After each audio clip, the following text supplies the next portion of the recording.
hello everybody. I will present you curve linear regression, a new package we have developed in EDF in France. That's a joint work with Yannick Good and Tony Aldon from EDF, Aaron Shaw from Bristol University, and last but not least, Chiwi Yao from the London School of Economics. So our method is based on dimension reduction, and the context and the methodology is we have YT, which is the response curve we want to model and to forecast at this day. We give us a regressive curve, XT, which can be Y of the day before the day we want to forecast, or Y T minus 2 together. It could be another relevant variable such as temperature or smooth temperature. And the main idea is we apply singular value decomposition to the covariance matrix of Y and X to single out the directions upon which the projections of Y are most correlated with our regressor X. So it follows from a theorem we have demonstrated in the Shaw et al. That the curve regression is equivalent to D multiple linear regressions between the coordinates of Y in our new base and the coordinates of X. And what we can add is that when xt is of the finite dimension, we can reduce these D multiple linear regressions to these simple linear regressions. And so that's very important because it avoids us to the problem to have to choose kg in our multiple regressions.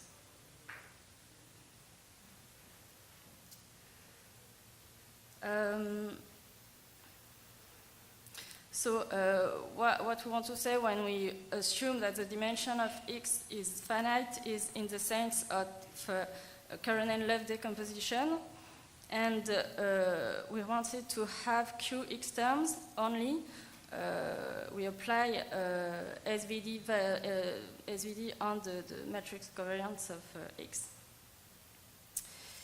And we obtain a new decomposition of X in this new base with QX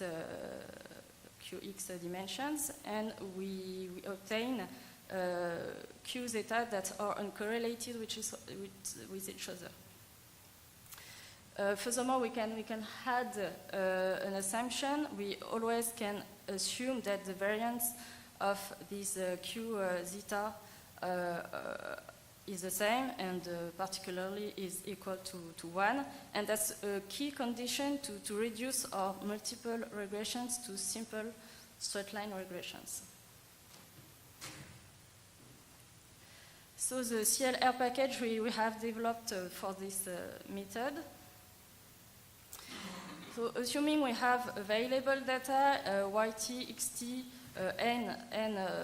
n curves YT and XT, we compute the estimated mean for our Y curves and X curves. We compute the covariance matrix for X, for Y, and the covariance matrix between Y and X. Our first step, our first problem is to identify the finite dimension of X. Perform the Karnaugh-Love decomposition for the matrix covariance of X. And we have to choose how many dimensions we are going to keep for X. So how we are going to estimate this dimension. We have proposed ratio-based estimators and in our papers. And this estimator works well when we have simulated XT, but not so much when we have real data, especially when we have electricity load data. So you can see on the plot, it's the eigenvalues for the SVD on X. You can see that the first eigenvalue is far too big, and we fail in keeping more dimensions than one with that kind of asymmetry. And if we only keep the first dimension for Q, for X, we get very bad results when we forecast electricity loads. So we have proposed another ratio-based estimator with real M sufficiently chosen to avoid that problem of neglecting small non-zero values. And it performs a little better, but not so much.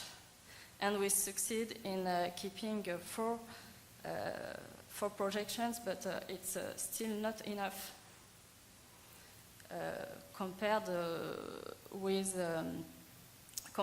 a QX we would have chosen by ourselves with experiment and experience. For example, when X is the load curve, an electricity load curve, Qx is equal to 15 is a good value for prediction. When X is the load curve joined with temperature curves, 25 seems to be a good value for Qx. And with this ratio-based estimator methods, our Qx remains too small, and it seems that we lose information we need to forecast, to have a good forecast for electricity loads. So we propose in our package a new option, which is called PCT bar, and it's just saying Qx, the Qx we pick is the smallest value of Q to retain a certain percentage of the variance we want to keep for X. So if we pick PCT equal to 99.9%, we see we succeed in retaining a number of dimensions for X that is similar to the one we have fixed by experience, and we obtain a very good forecast for the load prediction. So we see here we succeed in obtaining 22 instead of 1 and 4 before. So in our package, our first step was to identify the finite dimension of X, and similarly we can define the same estimators for the dimension of Qy, and that's an option in the package. We can set the orthogonalization of Y equal to true. And actually, we need the projection to have the same variance, so we can replace X by a linear transformation to have var of X equal to the identity matrix. So step 2 is now to perform the single value decomposition on the covariance of X and Y. And a remark is that once we have Q X dimensions for X, our new decomposition has at most Qx non-zero singular values. So we perform this singular value decomposition, and our step 3 is to replace now Xi and eta in our D simple linear regressions, and so obtain the classic least squares estimators for B and sigma. So the main functions in the package are CLR and predict point CLR, option for QX estimation or the ratio-based estimators, PCT-var, and the option to fix the Q we want. The option for de-estimation, which is the correlation dimension between X and Y, can be a ratio, core for correlation, or PCT-var. And of course, core can be used only when Y is also orthogonalized in the package. So there is a possibility to estimate models by cluster if cluster is specified in the function. And one word about the computing time. With 5 years of daily load curves, 1 year of daily load curves for forecasting, 14 clusters, and no parallel computation, it takes less than 1 second for both fitting the model and forecasting with the model. So an application on daily electricity loads from Great Britain. So the framework we have our YT, which takes values on the interval 0-47, which is the British electricity load curve at the TIS day. With each YT, we specify a regressor, which is both the load of the day before and the temperature of the day we want to forecast. T is the weighted average temperature we have computed over weather stations in Britain. And that's our open data available from 2011. So we use the 5 years for fitting our CLR models, and we keep 2016 to forecast. So that's the British load. We could see you can see the seasonality, the load which is higher in winter, and a decreasing trend from 2011 to 2016.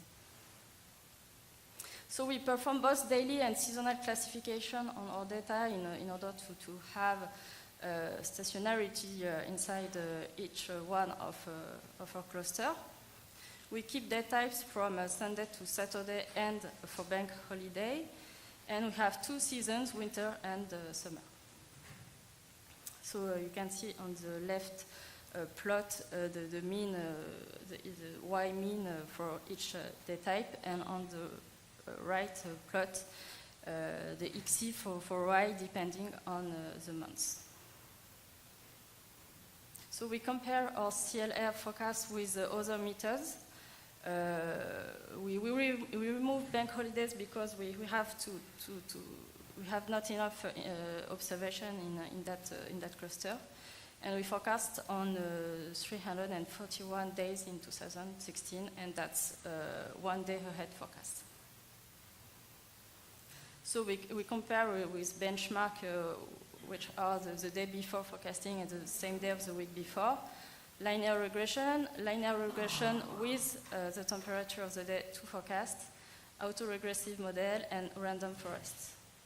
And here are the results. So we can see two results for CLR. That's we work with centered curves, and the mean we have estimated for that centered curves are in sample mean. So we do not have any information about the evolution of the mean when we forecast. And we saw that electricity loads are decreasing, so that's a thing we have to improve in our package. So that kind of model is very easy to calibrate. We don't need to have a priori knowledge on the load we want to forecast. That's why we tested it for utilities consumption. And it's also a very good predictor and different from our other predictors we have in EDF. So it's a very good predictor we want to add in a mixture of experts. And we just want to improve the package, adding option to forecast the mean of the curves instead of using the estimated mean. Add parallel computation, for example, on clusters. And we are currently working on extending the statistical method by adding predictive regions for regression curves and multivariate curve linear regression. So the package will be, we hope, published on the CRAN before the end of this year.